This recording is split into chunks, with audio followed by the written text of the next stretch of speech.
All right, then let's start. Good morning and good evening to all. My name is Veeshan Rayamajhee, and I will be your moderator for today's event. But first, I'd like to welcome you to this event focused on the state of federalism in Nepal. And today we've gathered here to discuss the progress and challenges faced by the federal system of governance in Nepal. And as we all know, Nepal adopted a federal structure in 2015 with the promulgation of a new constitution, which divided the country into 7 provinces and 753 local units. And we have today lined up a great panel for you comprising Nepal experts and CIPE Nepal partners who are going to exchange their views and experiences on the current state of federalism in Nepal. And we hope to gain insights into the successes and shortcomings of the system and explore potential avenues for improvement. So without further ado, I'd like to invite John Morrell to deliver the welcome remarks. John is the Regional Director of Asia and the Pacific Department at CIPE, and he is a widely published expert who is responsible for strategically guiding program development and ensuring effective implementation of a portfolio of programs on anti-corruption, corporate compliance, women's economic empowerment, public and private sector governance reform, to name a few. And we are honored to have him with us today. I will now pass it on to John to deliver his opening remarks. Over to you, John. Thanks, Parada. It's always a nice way to start the day when somebody is honored to see me and reads a little bit of my bio. But good morning, everyone. And for those of you joining in other time zones, good evening. The evenings are when, most people want to unplug from work and get away from work and spend time with family. So being generous with your evenings means a lot to us. This morning's program on the state of federalism in Nepal, jointly hosted by CIPE, but also the Center for Governance and Markets at the University of Pittsburgh. Go Panthers. We have a few different colleges represented here this morning. As Parada mentioned, the Nepalese constitution came into effect in 2015, calling for or establishing a federal system of government. One of the problems, and there are many problems that Nepal is having, is that this was a 180-degree change from the systems of government that had been in place before. The country has no experience with federalism, and so making federalism work is difficult, technocratically difficult, and the country struggled to make it work. CIPE's focus in Nepal, CIPE has a portfolio of work in Nepal, is focused on just that. How do we help make democracy work? Or make federalism work so that democracy can deliver. It's not all bad news. The country has successfully conducted elections.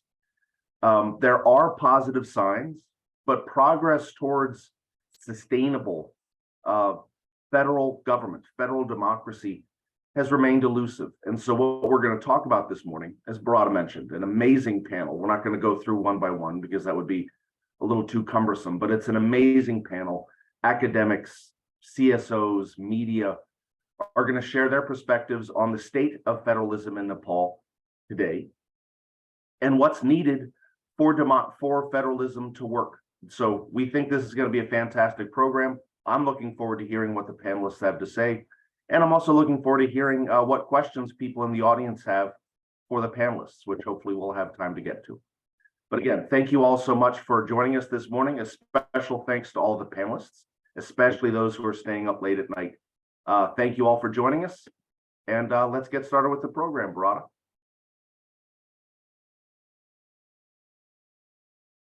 Thank you, John, for providing the opening remarks and setting the tone for today's event with your useful insights. So like John mentioned, we're excited to hear from the experts and talk about Nepal's path to federalism and also explore ways to enhance the implementation of the federal system in Nepal. Last year, CIPE collaborated with the Center for Governance and Markets, CGM, to conduct the review of the state of federalism in Nepal and efforts to support federalism reform in the country. The report examines how well federalism has been implemented in Nepal, how reforms have improved governance, and what directions federalism might take. And the report also evaluates CIPE and other stakeholders' work in supporting the ongoing governance reform, and also to analyze and inform CIPE's future strategies and engagement in the country. The study was unique in the sense that it draws heavily on the perspectives of stakeholders, those participating in and supporting federal reforms in Nepal, those objecting to the reforms, and analysts examining the impact of the reforms. So with this, I'd like to now introduce Aditi Upadhyaya, who is going to deliver a short presentation. Aditi is pursuing her master's in international development as an H.J. Heinz Fellow from the Global Studies Center at the University of Pittsburgh. Aditi's research interests include local governance and decision-making, global development policies, and socioeconomic inequalities across communities and societies. And her recent work involves research on post-conflict federalism in Nepal. And she's also one of the co-authors of the State of Federalism report. With that, I'd now like to pass it over to Aditi to share some of the findings of the report. Aditi, please take it away. Thank you so much, Barada. Good morning. Thank you, John, also for the lovely welcome remarks. And thank you, Barada. Thank you, everyone else who's here for taking time out of your hectic schedules and evenings to come listen to us talk about something we care about, which is federalism in Nepal. So Emma, are we good to go? Can I start? Yes. Okay, so I'll start with just a slide that shows that introduces the authors of this paper. This is Professor Veeshan, Professor Jen, and me, myself, Aditi. You can check all of our details, and you can catch us over email, or you can go through the report to see in more detail. And this is what Barada already explained, what the two main purposes of our report are. And I really do want to highlight the last point that you can see in the slide, that this draws heavily on the perspectives of stakeholders that were participating and implementing reforms in Nepal, those objecting to those reforms, and those also analyzing those critical reforms. So without further ado, let's move on to the findings of the report. Next slide, Emma, if that's possible. Okay, so moving on to the background, we have to understand a lot of people who are interested in the political trajectory of Nepal have to understand that Nepal has a very fragile history of constitutions. Federalism was proposed as a solution after more than 13,000 people. This number sometimes comes to 17,000. Were killed during a decade-long civil conflict from 1996 to 2006. And this solution discussed ethnic tensions because Nepal is a diverse society, as we all know, with more than 100 languages and dialects spoken.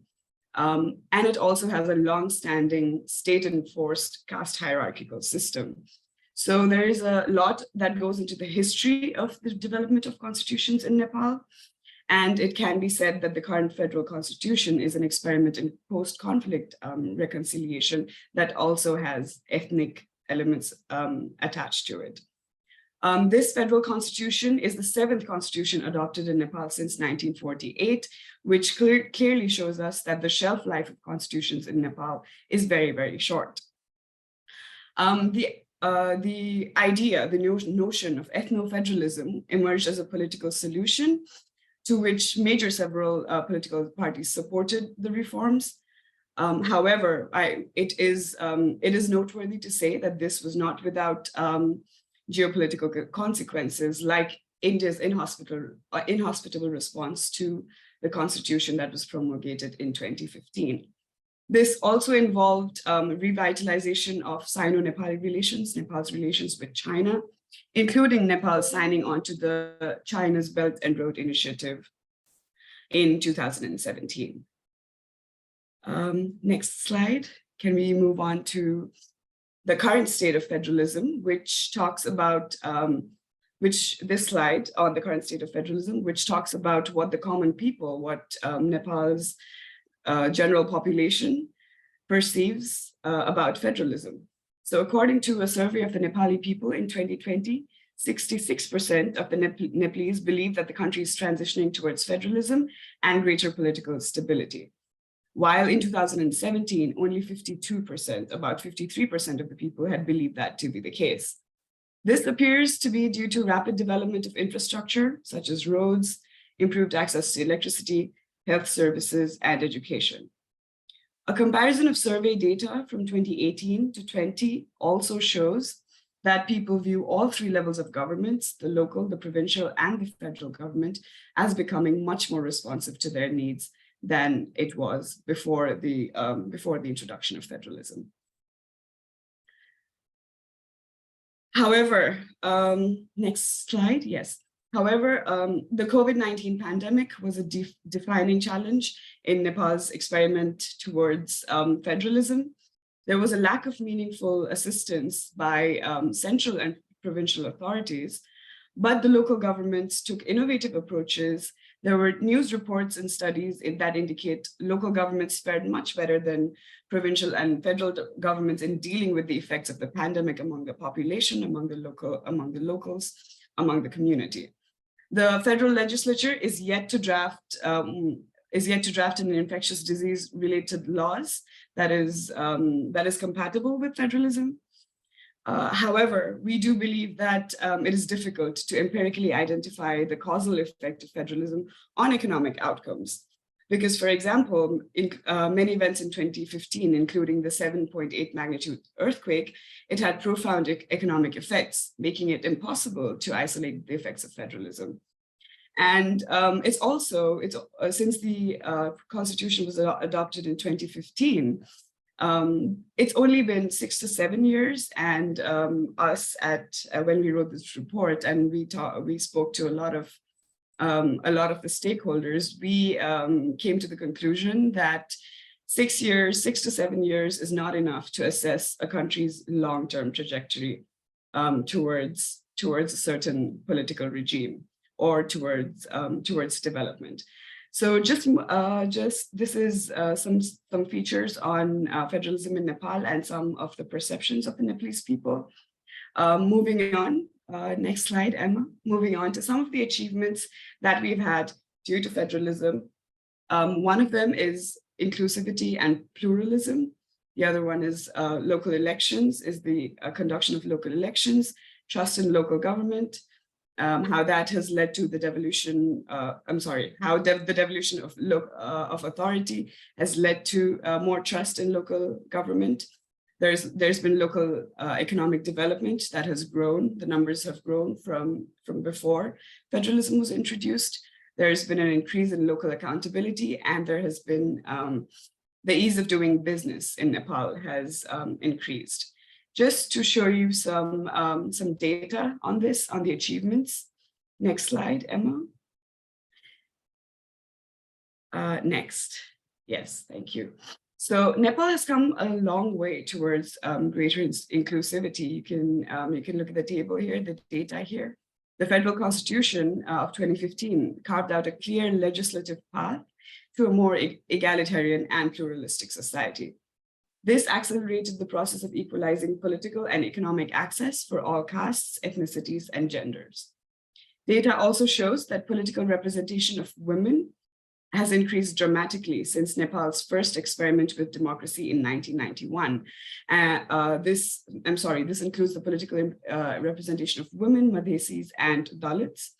32.7%, this was the political representation of women, 17.1%, the political representation of Madhesis, and Dalits, the political representation standing at 6.9%.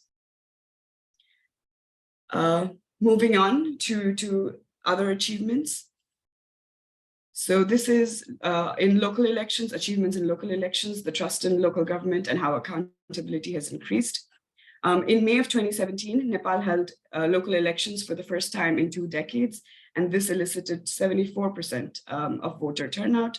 This marked an end to central government-appointed officials' formal control of local governments. And of the elected local representatives, 41% of them were women. Despite several incidents being reported, these elections were perceived as overwhelmingly free and fair. And the second local level elections were held in May 13, 2022. But the voter turnout in this case decreased to about 64% than the 74% in 2017, which is something that I think we should note, and we should look behind. Why did the voter turnout decrease by almost 8%, by almost 10%? 41.21% women representatives were elected, and there were minimal incidents of election-related violence that were reported in the run-up to the elections. However, as I said, they were perceived as freer and fairer than earlier elections by the common people. The timely selection of public officials in a fair manner finally represents an achievement to Nepal, which is an important step to consolidating the federal system and assisting in its implementation. Okay, next slide.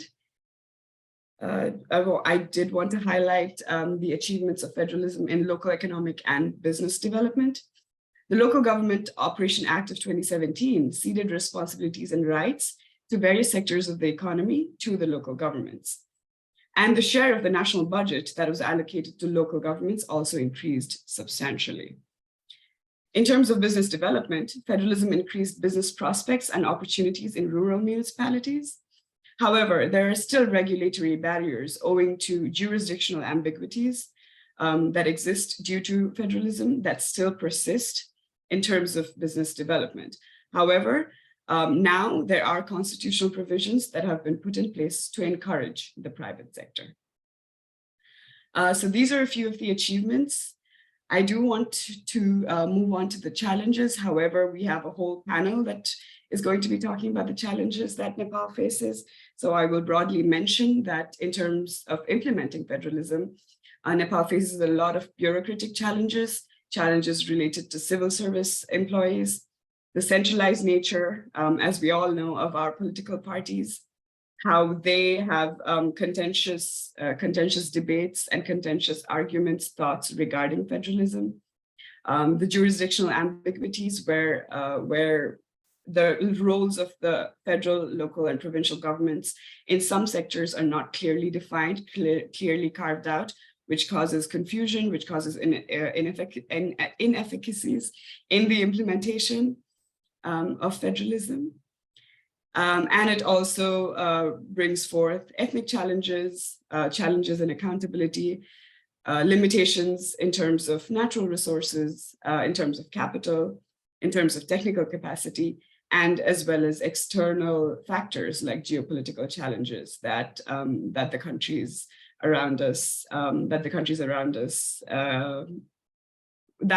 which is what we have to face due to the countries that are around us. So moving on to the recommendations. Next slide, Emma. Just to wrap all of this up. So our report highlighted that in terms of evaluating donors and international organizations' work in implementing federalism in Nepal, several things we found was that international organizations can stress on the successes and challenges of federalism, not just in terms of public service delivery, but also to look at this through a different lens, as in a solution to ameliorate social and ethnic tensions that exist in the country.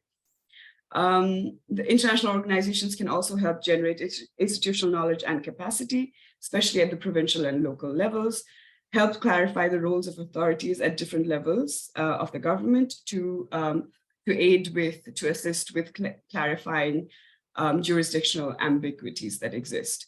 And local organizations can help document such impediments, for example, by taking inspiration from Samriddhi Foundation's legal repository that I'm sure you will have questions for and you will talk about later in the day. To help, international organizations can also help provinces mitigate budget formulation and execution challenges, and to work with local partners to find solutions that are sensitive to local contexts, especially outside of Kathmandu, where tensions are very, very different. So with that, I'd like to wrap up the recommendations. And if anybody has any questions, you can feel free to drop them in the chat or ask any of the panelists once that begins. I hope that was insightful, and thank you so much for listening. Thank you, everyone. Thank you, Aditi, for such an informative presentation. I was particularly impressed by the way you highlighted the achievements and the recommendations that came out of the report in such a short window of time. And for the audience, please send in your questions. And if possible, please also mention who the question is directed to. And now, before we jump into the panel discussion, we'd also like to show a brief video that was developed by CIPE Nepal partners. Since several CIPE partners were not able to join the panel discussion, we have a short 2-minute video featuring our partners and their work in Nepal. So Emma, I would like you to start the video. Thank you.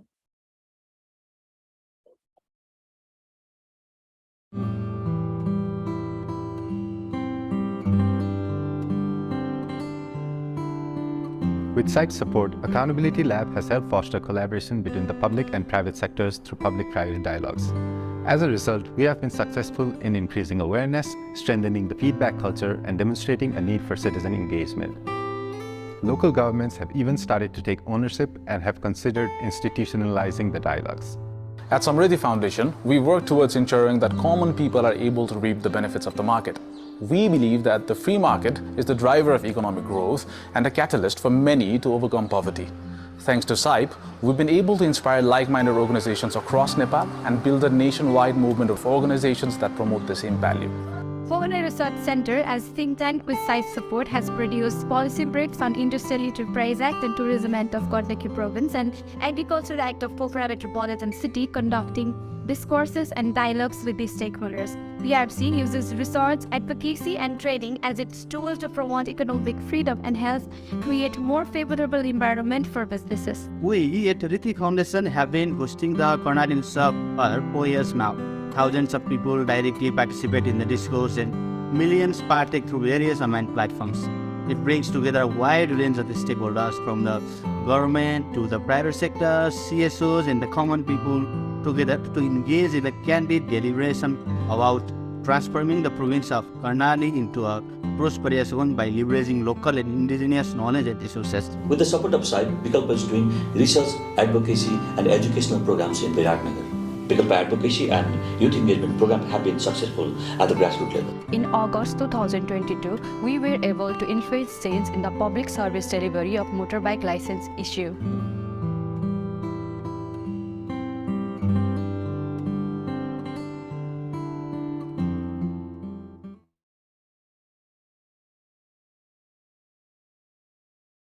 Thank you, Emma, for playing that. So now, before we jump into the panel discussion, we'd also like to introduce the panelists. At this time, I'd like the audience to also send in questions. We've already received one, I believe, and use your chat functions to direct the questions to the panelists you prefer. So I'm moving on with the introductions now. First, we have Mr. Khimlal Devkota.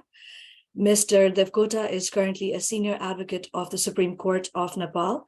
He is also a legal and constitutional advisor at Swabhiman Law Firm and Consultancy, and simultaneously advises various federal and provincial parliamentary committees and governmental and intergovernmental institutions on the areas of federalism, constitutionalism, legislation drafting and scrutiny, good governance, and policy matters.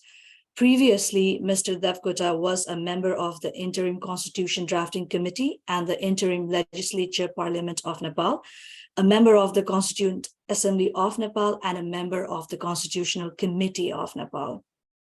Next, we have Vivek Singh Thakuri.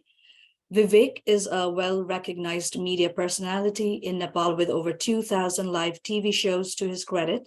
He is also the host of the radio show Shubha Din. He is the man behind the very popular business talk show called Idea Talk with Vivek Singh Thakuri, which has promoted many business ideas and entrepreneurs. He is also the co-founder, chairperson of Headline Nepal Media Private Limited, which operates an online news portal and YouTube channel. Vivek also provides strategic direction and inputs to one of the biggest media houses of Nepal, Image Group of Companies, as a consulting chief corporate affairs officer. And we're also joined today by Akash Shrestha, the research manager at CIPE's partner organization, Samriddhi Foundation. Akash engages with politicians, policymakers, bureaucrats, and sectorial experts as part of Samriddhi's advocacy efforts. Akash was a finalist in the think tank Shark Tank competition held in Malaysia in 2016 and was the winner of the John Blundell elevator pitch competition in New York in 2017. He has authored and co-authored books, policy papers, and articles dissecting Nepalese economic policies. Prior to joining Samriddhi in 2013, he was a founding member of Youth for Nepal. And next, we have Veeshan Rayamajhee. Veeshan is an assistant professor of economics in the Department of Agribusiness and Applied Economics and a faculty fellow at the Center for the Study of Public Choice and Private Enterprise at North Dakota State University. He is also a faculty scholar at the Chali Institute for Global Innovation and Growth at NDSU. He teaches courses in public economics, game theory, market values, and new institutional economics. His current research focuses on topics in disasters, governance, and institutional change, and he is one of the primary authors of the report, The State of Federalism in Nepal. And finally, we have Sarvagya Raj Pandey, who is working as a long-term consultant for Swiss Contact. Sarvagya is a researcher and filmmaker based in Biratnagar, Nepal. Over the past 2 years, he has collaborated with almost 20 local governments on various policy issues. While as a research officer at Vikalpa, Sarvagya prepared research papers on policy reform issues for small businesses and led multiple policy reform projects. He also conducted public-private dialogues and was able to push back laws that promoted cartel business and protectionism.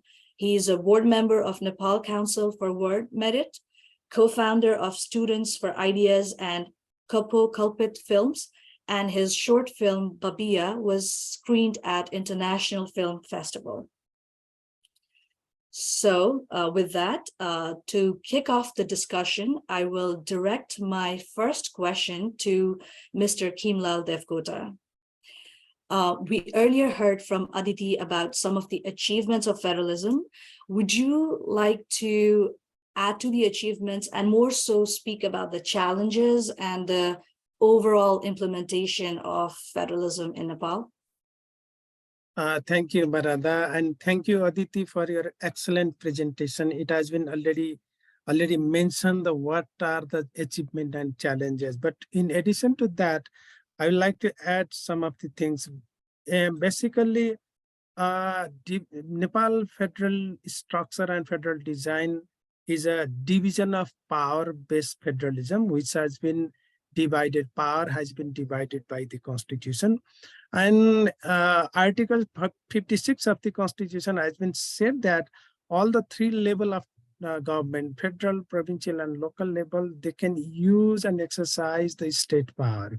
What do you mean by state power? It means Article 59 says that lawmaking, budget making, policy, program, and implementation, these five things can equally do by the federal, provincial, and local level.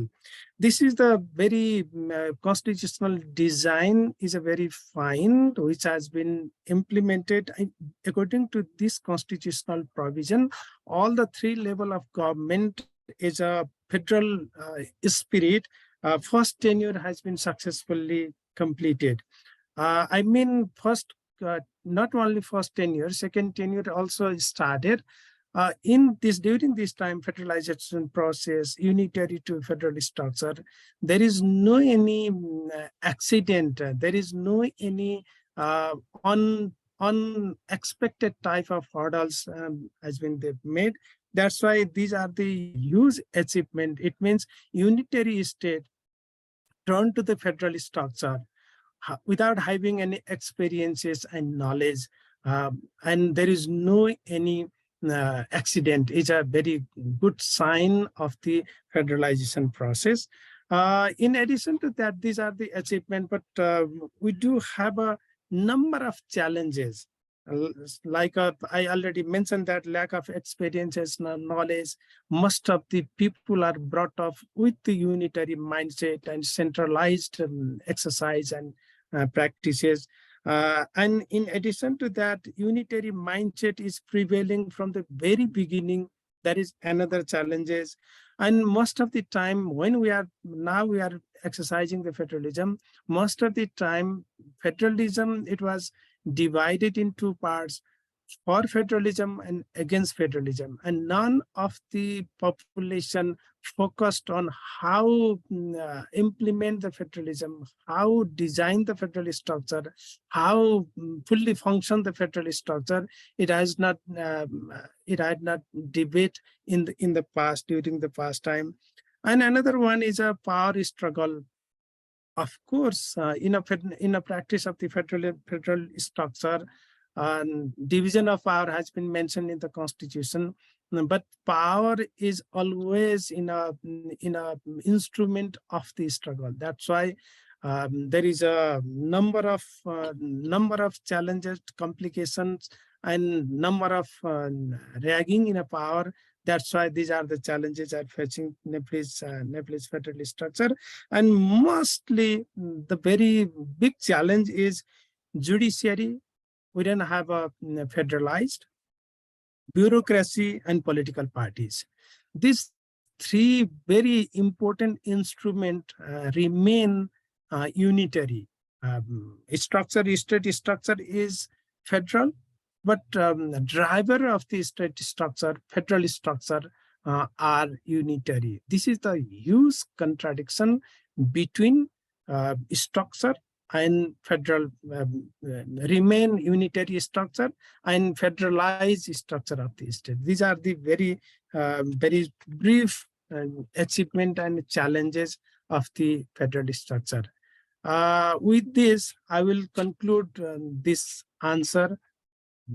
Thank you, Marada. Thank you, Mr. Devkota, for highlighting the challenges in implementing federalism in Nepal, and also for bringing up this important point about how important it is for Nepali bureaucracy and judiciary to also federalize in line with the new structure to fully realize the benefits of federalism.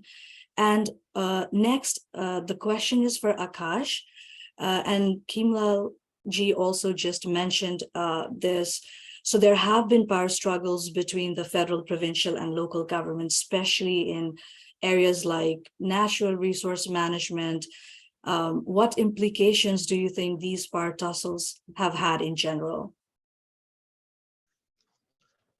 Thank you, Barada, for the question. And before I begin, thank you very much to CIPE and CGM for inviting me and giving me this opportunity to express my views here.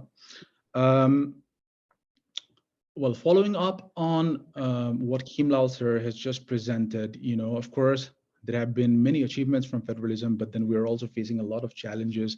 There are challenges that have been brought about by the unitary or centralist tendencies of the federal government, and these exist at all fronts, say political aspects of federalism to administrative aspects to even fiscal aspects of federalism.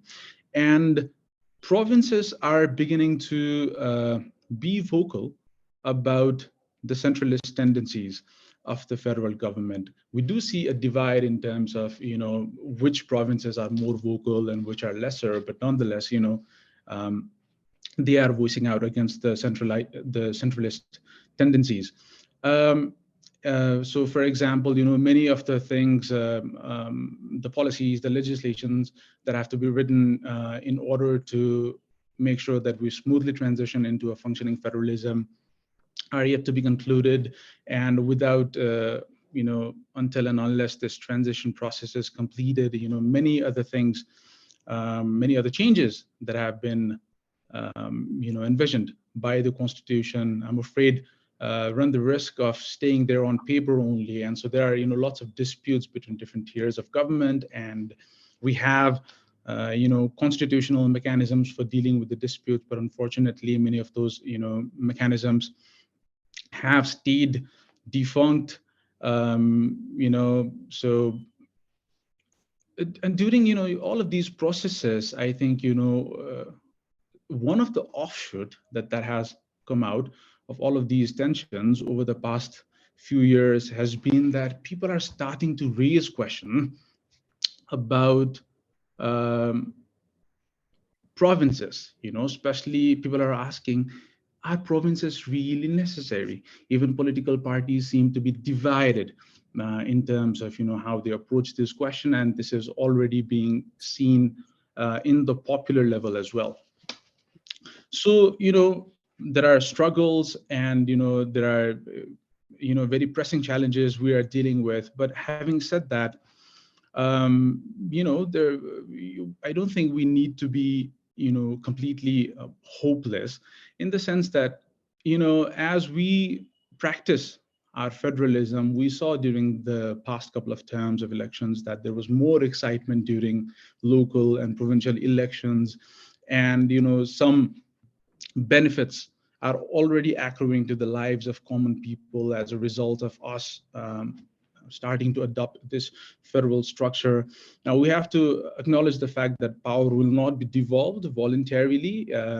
And, what that means is maybe this is an opportunity for us to forge platforms at local, subnational levels where we engage with all stakeholders, including the political leaders, and help them, design shared agendas based on shared values, so that there's popular support behind the political leaders at local and subnational levels, and they can use this support as a leverage to negotiate or bargain with the federal government, or even within the party centers.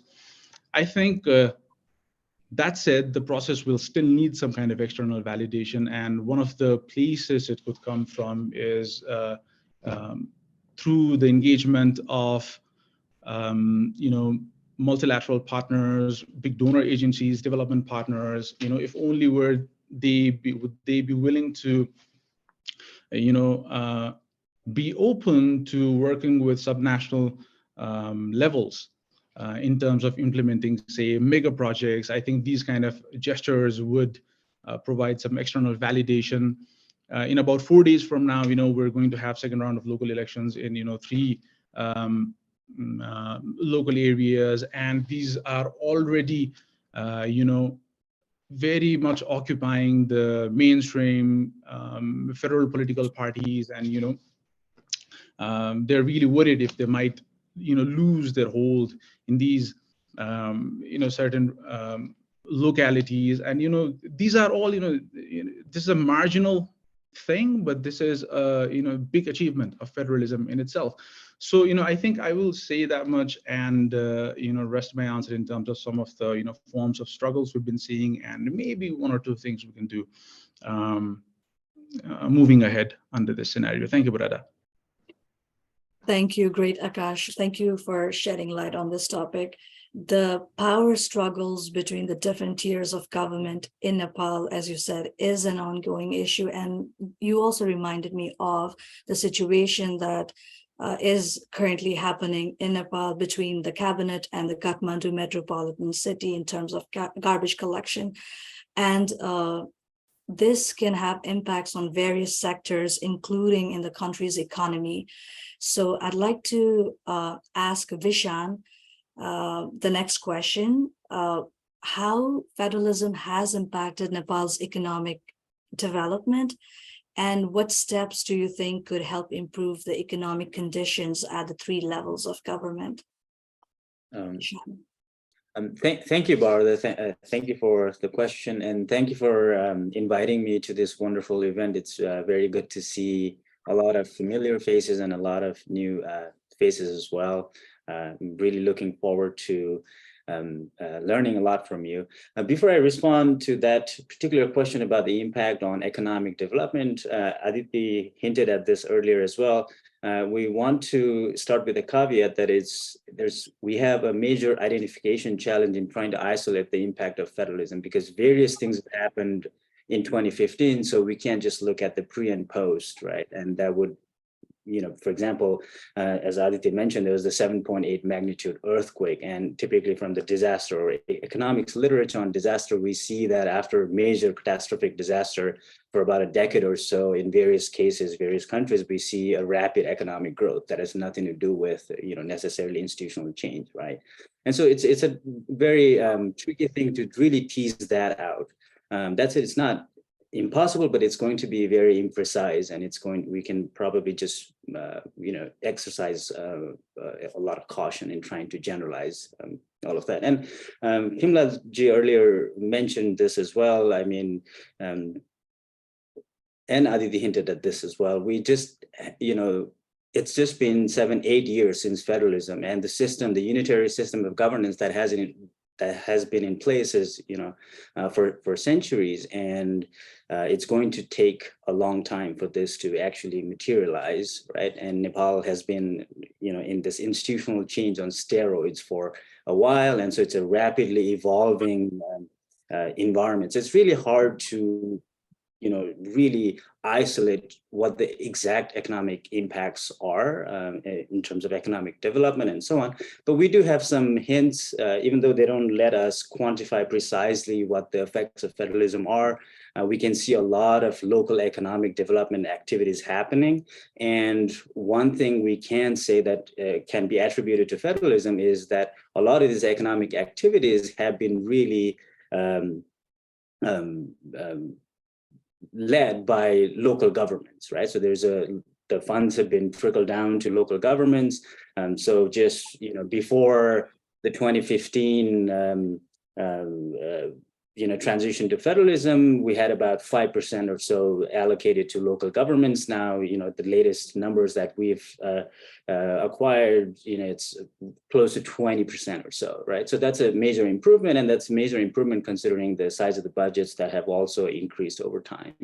So there's been a lot of infrastructural development. And part of that could be attributed to the loss from disaster and the funds that were available to tackle some of the post-disaster challenges. But nonetheless, I think a significant part of it can be attributed to the transition to federalism. What we can also observe is there have been a lot of opportunities for private sector investments. You see a lot of local businesses emerging. There have been newer challenges, as Akash, you pointed out earlier. There's been some ambiguities and challenges about registration and not being sure what level of authority is responsible to manage, regulate all these businesses and so on. So there's some confusion, but nonetheless, there's been a lot of energy and especially, businesses that have been started by young entrepreneurs and so on. So that there are some, clear indicators that the economic trajectory is overall quite encouraging. So I think in terms of challenges, some of the things that have already been mentioned, Akash, you mentioned legal ambiguities and not knowing at what level of authority, these local businesses are to be accountable to and so on. So there are some challenges regarding that. And obviously regarding major infrastructural projects, there's also, the tension between the usual traditional centralized kind of way of doing development, economic development, versus this newer environment where there's a push for devolution of authority and so on. So there's some of that tension, and so I think it's going to play out, and there's going to be struggles, and I think. But overall, our assessment is that it's on the right path. I think I don't know if I got to the all parts of your question, Bharata. Does that answer most of it? Of course, it does. And thank you, Veeshan. And as you said, it is very valid point that that you've brought up, that it is still premature to draw linkages between the federal structure and its impact on Nepal's economy, given the major incidents like 2015 earthquake that Nepal witnessed in 2015. So I'm going to switch gears now and talk about media and CSOs. And this question is for Vivek. You have been a media personality and have worked in the media sector and the NGO sector for a very long time. We'd like to know if the role of the media, the role of the CSOs has changed in Nepal's federal system, and if the media is shaping public opinion about federalism in Nepal. And if you could also add how the government has responded to the media coverage of the issue, it'd be great. Thank you.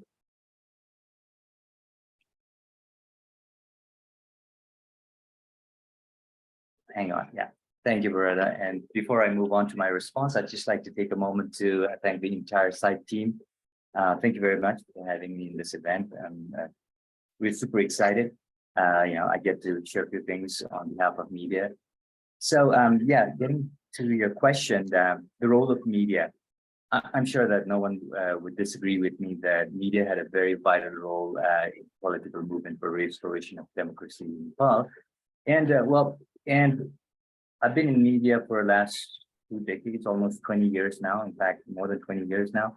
And I still see that sense of responsibility within the journalists and the media houses, that they have an important role in promoting good governance and effective implementation of federalism, no doubt about that.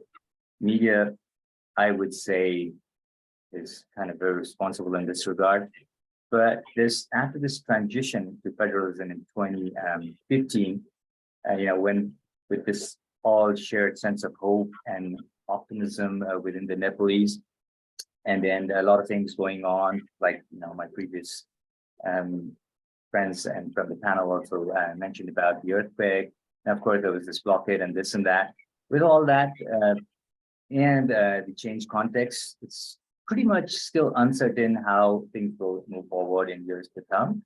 But I'm sure, the role of media is getting more important and greater in terms of the fact that when we are into a federal structure, there's a lot that the media outlets at the provincial level or the local level have greater roles to play in terms of covering the regional issues, promoting cultural diversity and transparency, accountability, so on and so forth.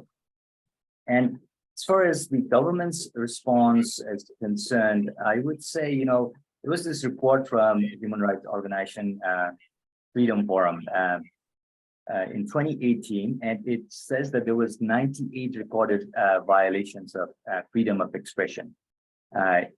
And that included threats from interest groups and severe cases as well. So the situation so far, and those were not properly, not properly addressed by the government. So it's kind of,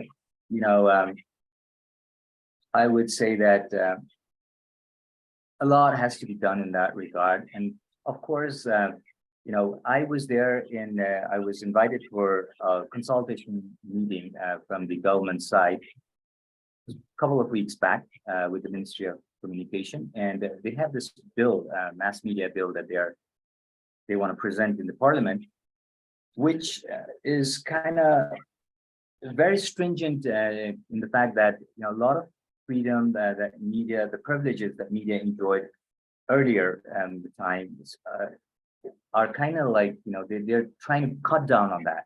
So there are provisions of media. Government can actually issue a notice and then call upon the media to cancel that or even revoke the registration of the media. So there's a huge cry about that from the media sector, from the concerned stakeholders as well. Of course, they've not presented that bill in the parliament as of yet, but so far after the restoration of democracy or the federalism structure in 2015, there have been 14 policies that have actually already passed from the parliament. And these policies include policies that are effective at the central level and even up to the local level. So there's this kind of threat that actually having three-tier government and policies and laws being implemented by these governments can to some extent hinder the freedom of media.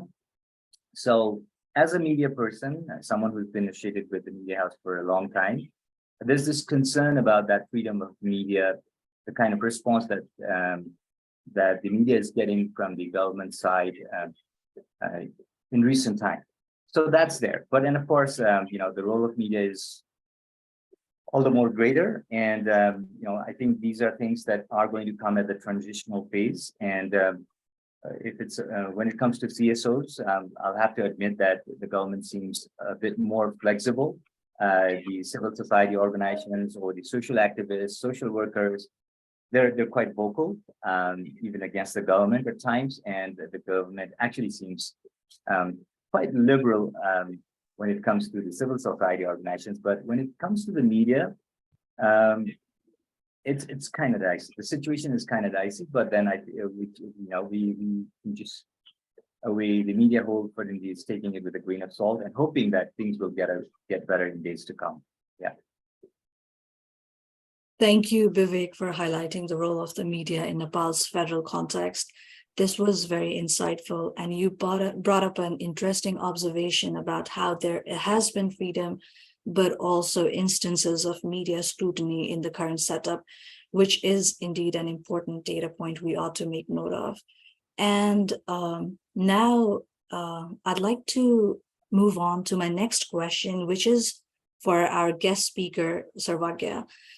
As you know, there have been many protests and demonstrations by ethnic groups in Province 1 related to the renaming of the province. Could you shed a light on that issue and also talk about what steps the government needs to take to ensure that all the groups' issues are addressed or represented in the new federal system? Thank you, Barada. And firstly, my gratitude to the CIPE team for allowing me to share my thoughts in front of some esteemed panelists. I'd like to begin with, ethnicity. So ethnicity is, it's one of the most important matter or issue when it comes to Nepal, because Nepal is a multi-ethnic country, right? And in a way, it depends upon how we manage what we have, because it's a resource of ours, and it is taken by some groups to be our strength, and for rest, it's a kind of a dilemma or a headache, So I think ethnic tensions and managing ethnic tensions or ethnic relations depends mostly on how or which side of the coin you take ethnicity to be, And having said that, I think when it comes to Kosi province, I think at the moment it's become a flashpoint between the two rivaling sides. So Nepal has a strong pro-identity group, and at the same time, there has been resurgence of unitary groups or anti-federalism or anti-identity group, which I would trade very carefully to call them as nationalist group as well. I don't exactly know whether if you should, tell it in that way or not, but I hope you get the two sides that we are talking about, and how they take this to be, the current. So for the context, I think there's been a very big protest in Kosi province, or province number 1, which has been recently named, I think it's been a month, as Kosi province. And I think it has highlighted one very important aspect of the current politics, that identity politics is here to stay. If you see in the last several years, or probably in a decade or so, and especially after the promulgation of the new constitution in 2015, the identity, there have been setbacks for identity politics, because most slowly people started getting into more better into other sorts of issues rather than being on the topic of identity. And I think most of it was left, many of those things have been left unsorted since the promulgation of the current constitution. So when we talk about now, why did it come suddenly right now? I think it's because, we are now slowly in a more stable federal structure, right? I mean, currently it may not be stable, the government may not be stable, but the system as of now, we have successfully gone into the second term of our parliament, without being broken. I think that's a first in Nepali politics as well.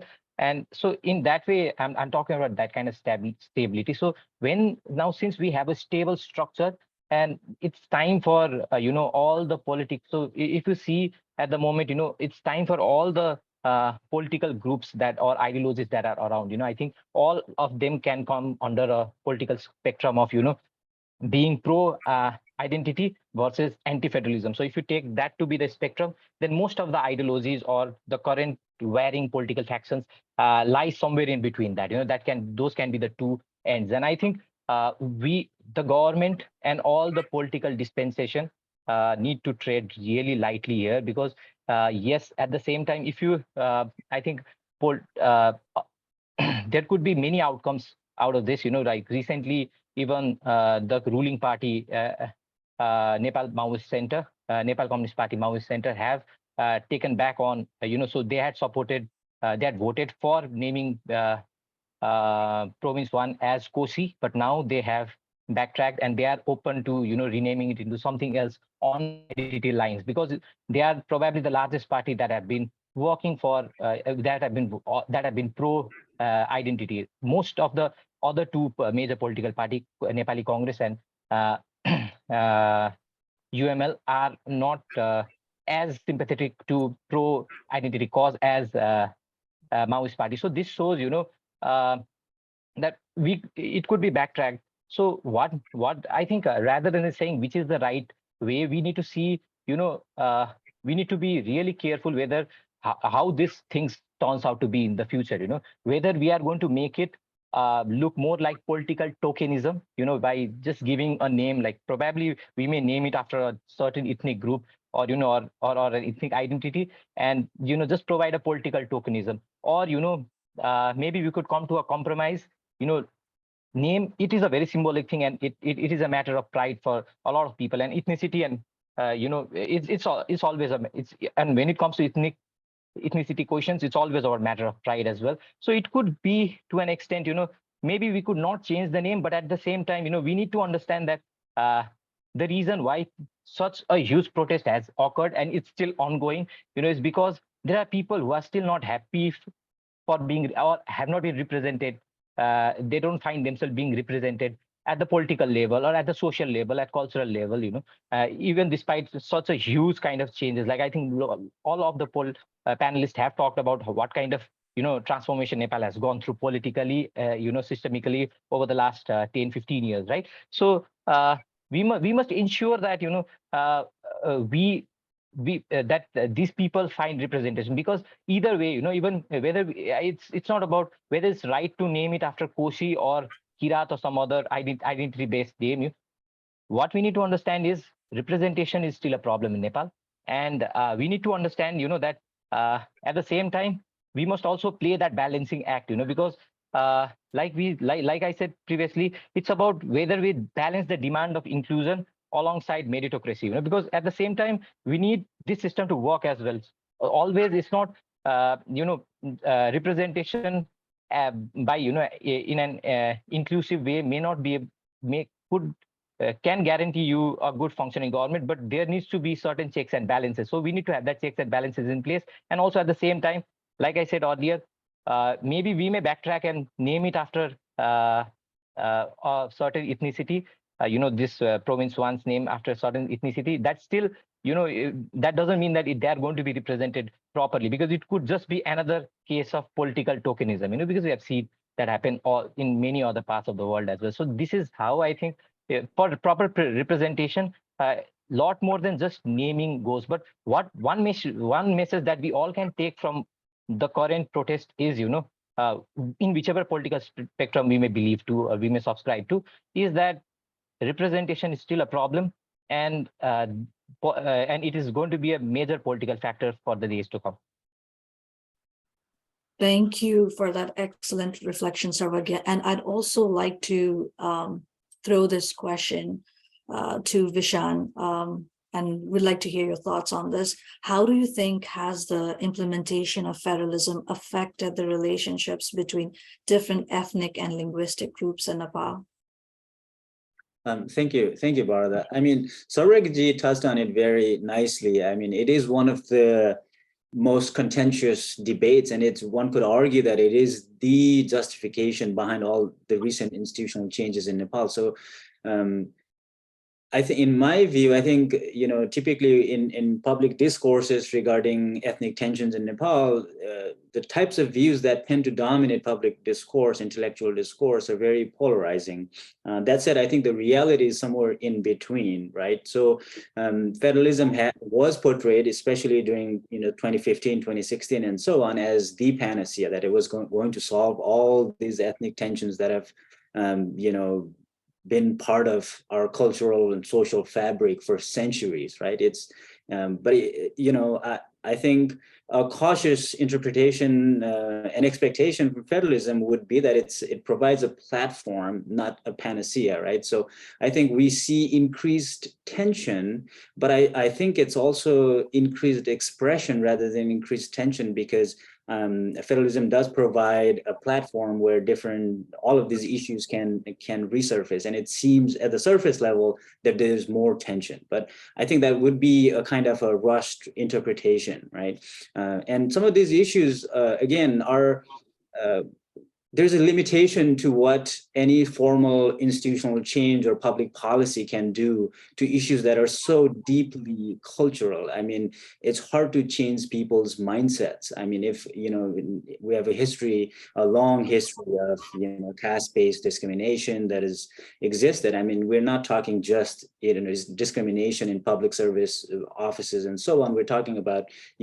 deeply cultural, like, untouchability and so on, right? And these aren't issues that, you switch the federalism button, turn it on, and then it gets resolved. I think it's going to take a long time. And I think one of the tangible things that we've seen, and Sarvagya nicely pointed this out as well, there's been a lot of political representation and increased political representation in various levels. And that's hopeful, and it's very encouraging. I mean, that doesn't mean the progress, I mean, there's a lot to be done, because I think most of the major parties are still highly centralized, and there's still disproportional representation of the traditional privileged caste and so on. So there are tensions, but I think these will take time.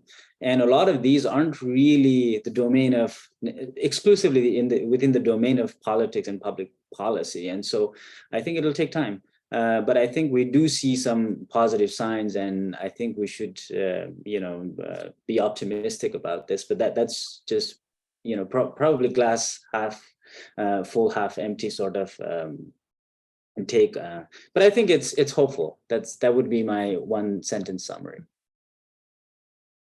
Excellent reflection again, Veeshan. And I'd also like to reiterate what Sarvagya and Veeshan have just said. The issue of federalism and restructuring of the state on the basis of ethnic identity has been a contentious issue in Nepal, and we still have more work to do on this front. And I'd also like to ask the audience to keep sending questions. Thank you for sending in your questions, and we will get to those. So the next question we have is for Mr. Devkota. Certain groups think federalism is an expensive structure, especially the provincial tier is unnecessary for such a small and economically challenged country like Nepal. How would you respond to that question? Thank you, Marada. My first reaction is, if provincial level is unnecessary, then how we discussed about the federal structure. Provincial structure is a main pillar of the federal structure. That's why it is needed. And it has, this is the narrative coined by anti-federalists. That's why it is not issue of the discussion. And when you talk about the expenses, people are very much short-sighted. We do had 4,000 plus local government in a place. All the local governments were functioning and expensing the treasury and expensing the government money. But right now we have a limiting in 7 provinces and 753 local government. In compared to past, I think government expenses is not increasing. That's why this is not justified by the fact. Again, I would like to say that it is a expensive system. Of course, federalism is an expensive system. Not only federalism, democracy itself is itself an expensive system. If people are choosing the system, and if we are talking about the political system, there is no any parameter of which is cheap and which is expensive. That's why there is no any questions on the federal structure. Of course, there is some of the problem I have already been highlighted the challenges of the federal structure. Of course, we have a exclusive list and concurrent list. Before that, in a designing of the federal structure, we have some missing point. Identity and viability is the basis of the federalism, but in our context, we fail to address the properly identity and viability. That's why we are inviting most of the problem. It means most of the people, those who were not in favor of the federal structure, they were not interested to follow the principles of the federalism. It means identity-based federalism was not accepted by anti-federalist camp. And having said that, we have some of the challenges in a constitutional designs also. For example, we do have an exclusive list and concurrent list. Exclusive list means confirmed list, and concurrent list is a confusion list. You see, we have a long list. Concurrent list is longer than exclusive list. It means confirmed list is a lesser and confusion list is longer. It means we are creating some of the problem by designing. And we do have a double concurrent list and duplication of the power and jurisdiction and lack of resources and lack of resources. These are some of the problem. That's why our provincial government are not functioning well.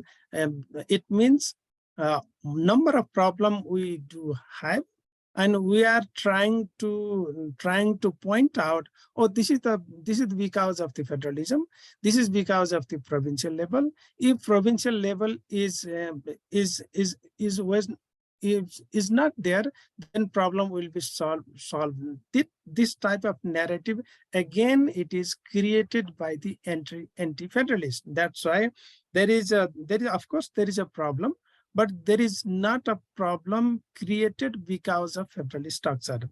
And another missing point is that in a very effective role of the provincial level, we need to have a Provincial Government Operation Act. We don't have that such type of act. in compared to the local level, local government are very much functioning well and effective, and by two reasons. One, local government are directly elected executive type of electoral system we adapted. But in a provincial level, it is a parliamentary model. When parliamentary model we are adopting the electoral system, then we are not electing the government directly. We are electing the member of parliament. Then member of parliament can do nothing much as compared to the local level. But local government is electing as a directly elected executive level, and they can do each and everything what they are trying. And in addition to that, they do have a separate local government operation act, which is very clear cut mandate has been mentioned in the act. And another thing is that of course we have a very clearly division of the power by the constitution in a list, in an annex. And government has produced an unbundling report, an extension and interpretation of the list also. But very few people are concentrating on that unbundling report.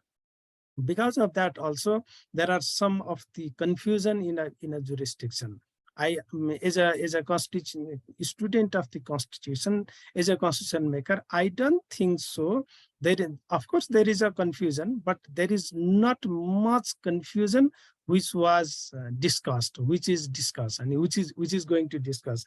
That's why, in this context, provincial level is a must. You see, our constitution is stand on 4 pillars: federalism, republican, secularism, and inclusion. If you try to fail minus one pillar, then the house of the constitution will fall down. That's why we should be paid proper attention on this pillar, 4 pillar. Federalism is a one. And out of federalism, provincial level is a identity of federalism. That's why we need to discuss on how to make functionable provincial level, how to division of power has been already mentioned in the constitution, how to implement fully on these issues. For that particular purpose, most of the provincial level is facing lack of resources, lack of financial resources, and lack of human resources. That's why they are facing, and the question are raising in these issues. Thank you very much. Thank you, Mr. Devkota. I really appreciate you sharing that. And I'd also like to hear from Vivek on this topic. People have been questioning the relevance of the federal structure in general. What are your thoughts on that? Well, I kind of see it as an obvious thing. Or if you ask me why, because there was so much of hope and enthusiasm, aspirations attached with federalism, and even the data show, like you mentioned earlier, the turnout of voters in the first election versus the turnout of voters in the second election getting decreased is an indication that there's kind of some issues with the way things are going. But then there could be some serious concern, but not something that we should be really worried about.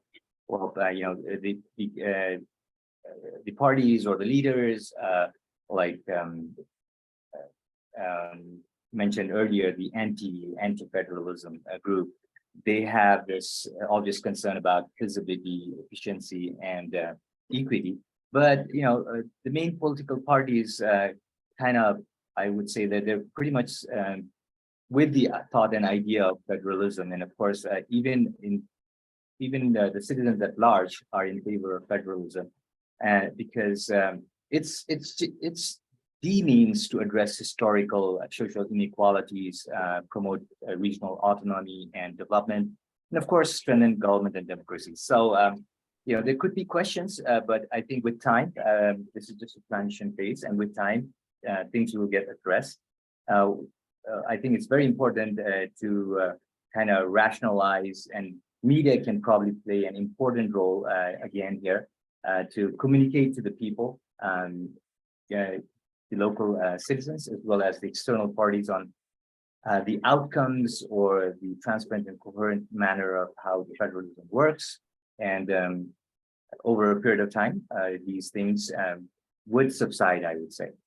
Yeah, thank you. Thank you, Vivek. And we're moving on to a different topic now. I'd like to throw this question at Akash.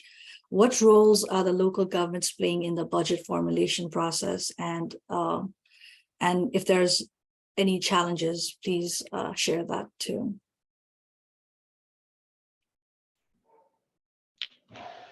Thank you, Barada. So talking about the budget making process, the budget formulation process, and how they represent local needs and aspirations. I want to start by sharing something about, Khimlal sir mentioned a while ago, the idea of local governments existed in Nepal decades ahead of the idea of federalism, right? So, we had local governments in the past as well, and some of them were closer to the capital city.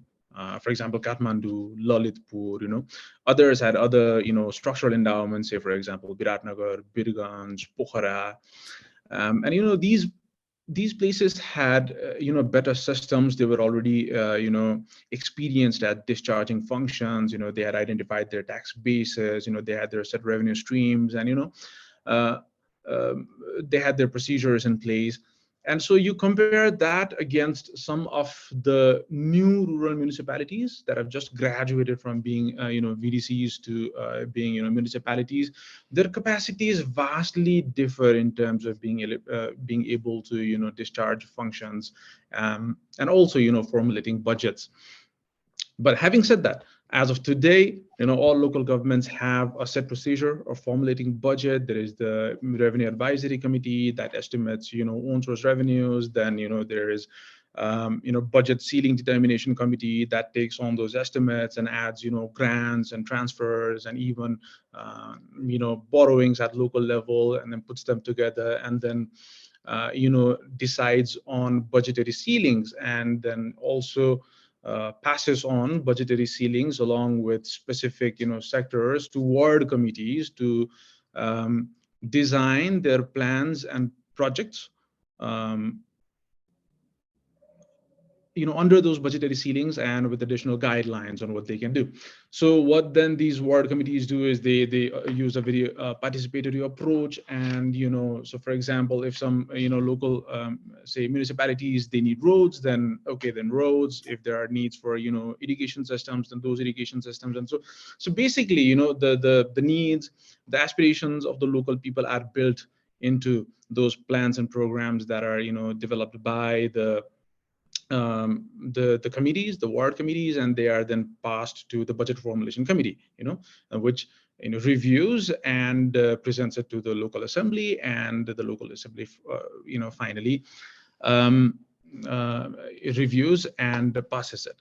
So there is that participatory approach, and there is that reaching out to the local people in terms of building the budget itself.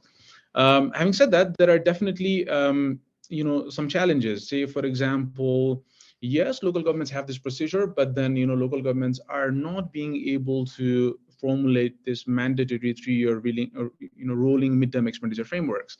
For many local governments, their periodic plans are not available publicly. Many of them are writing them now, but then, they are not available publicly. What that means is, while local needs and aspirations are being factored through ward committees in the budget making process, the fact that you don't have a link that runs between periodic plans and then the MTFs and then the annual budget shows that there is space to address or acknowledge local needs and aspirations even more.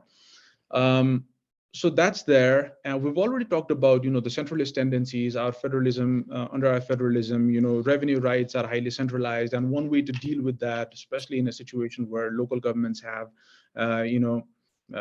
certain local or provincial governments as well, have certain expenditure assignments, is you take on the way of fiscal transfers, but even fiscal transfers are very conditional in nature. So this limits local government's ability to address local needs and aspirations even more. So yeah, there are definitely these things, but overall, people are very excited about the fact that under federalism, public service delivery have vastly improved. And the most recent iteration of the survey of the Nepali people shows that people are more and more satisfied by the services being discharged by the subnational governments, and more trusting of these subnational governments over federal government. So yeah, those are some of the things I would like to say around the issue of budget formulation and addressing local needs and aspirations. Thank you, Brother. Thank you, Akash. And you're right, we still need to work more to enhance the technical capacity of the local governments in terms of managing their own budgets. And moving on, there's a question related to corruption, and this one is for Veeshan. How has the implementation of federalism impacted the level of corruption in the country? Thank you for the question, Bharat. I think some of the things that Akash just touched on are very much relevant to this topic. I mean, the mechanisms for mutual monitoring and sanctioning and curtailing corruption and all of that didn't quite exist in the formal local governmental level in Nepal. That was one of the things. I mean, it's a new transition to a new system, so there are obvious challenges. To directly answer your question regarding whether or not corruption increased or decreased, I think we get sort of mixed findings depending on the sources that we rely on. Broader indicators like Transparency International indicators and so on show a general decline in transparency, in corruption. But that said, I think what has changed, again, if you follow the opinion polls, you see that people report higher rates of corruption, right? So there is some conflict there. But I think one way to reconcile this somewhat, seemingly contradictory findings is that, corruption probably has increased or decreased, but what has really happened is corruption used to be much more concentrated. They always existed. I mean, Nepal has a long history of relying on foreign aid, and, there's been a very systemic corruption that has existed for decades, right? But historically, when we had a unitary system of a government, they were very concentrated, so people didn't know about it, right? So now we have somewhat dispersed, disseminated corruption, so it's happening in your local communities.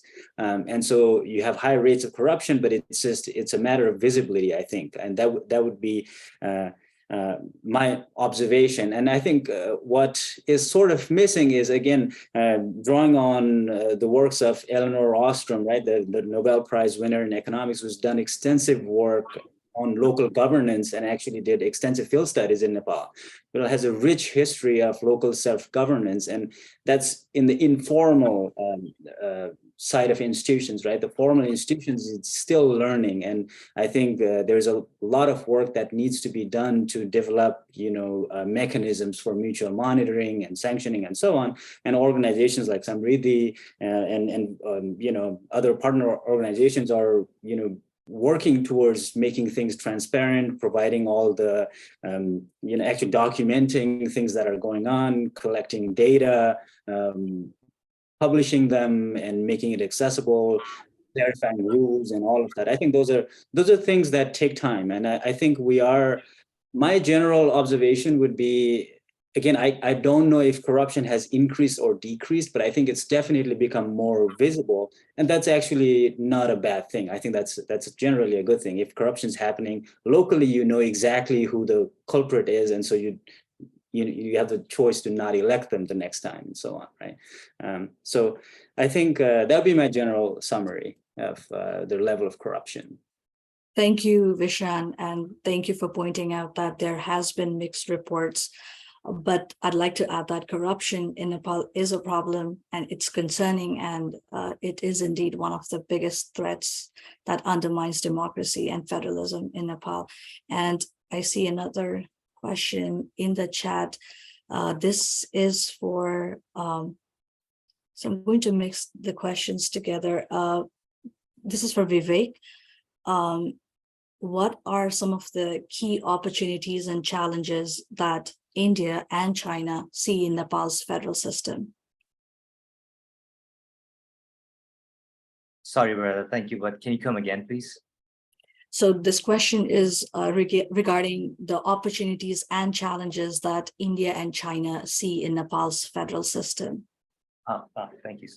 Yeah, I mean, like, it's very obvious that both China and India are really kind of interested in Nepal's political stability, and they both seem to have different approaches to this. Needless to say that India always had an upper hand when it comes to relationship with Nepal, but China making inroads to its PRI, Develop and Road Initiative, there are kind of concerns from the people side as well. As a Nepali citizen, I would kind of like to address this because, let me very honestly admit that there is a slight tendency of anti-Indian feeling in general, I would say, because of the obvious reason, the blockade, and they've always kind of like there's a tendency with the people thinking that they've always acted as a big brother, and for obvious reasons. But then, so Nepal kind of has this relationship with India, hate and love kind of relationship. The citizens at people's level have this relationship with India, and sometimes they tend to drift inside of China. And China is now like, even if I may give you a case of this new airport that has been made with the Chinese funding, a lot of things seem kind of in gray area, because whenever there's investment from China, especially in infrastructural side, things are not that transparent. It's not clear how the payment process is going to happen. So people have started to realize that, they're actually confused, and the whole situation is complex, including me. And we've kind of realized that maybe it's not as simple as that, and there should be questions.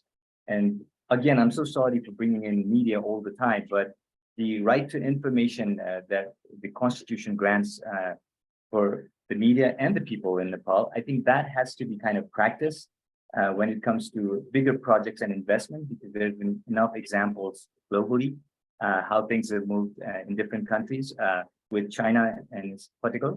So the media has to kind of play its role, I would say.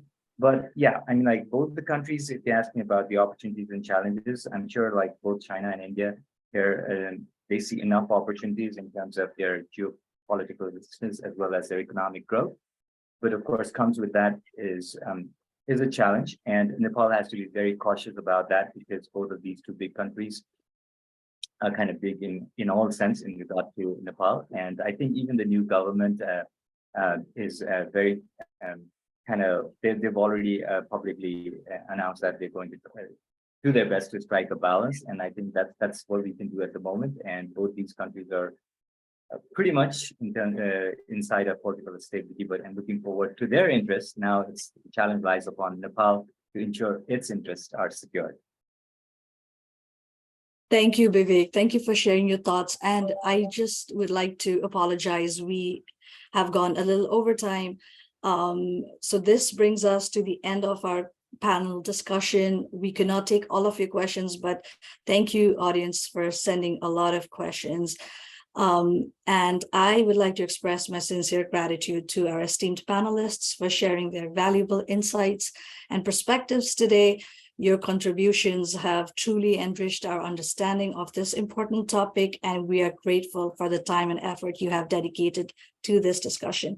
And a big thank you to the audience. And I'd like to quickly pass it over to Arya, the CIPE Program Director, who oversees the overall program design, partnership development, and program management throughout the South Asia, to give us some key takeaways from today's discussion, and we'll wrap it up.